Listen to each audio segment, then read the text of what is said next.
夢を語る人、たくさん会ってきた。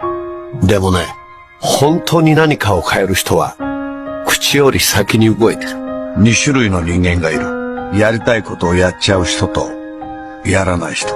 やりたいことをやってきたこの人生。おかげで、痛い目にもあってきた。散々恥もかいてきた。誰かの言うことを素直に聞いてりゃ、今よりずっと楽だったかもしれない。でもね、これだけは言える。やりたいことをやっちゃう人生の方が間違いなく面白い。俺はこれからもやっちゃうよ。あんたはどうする？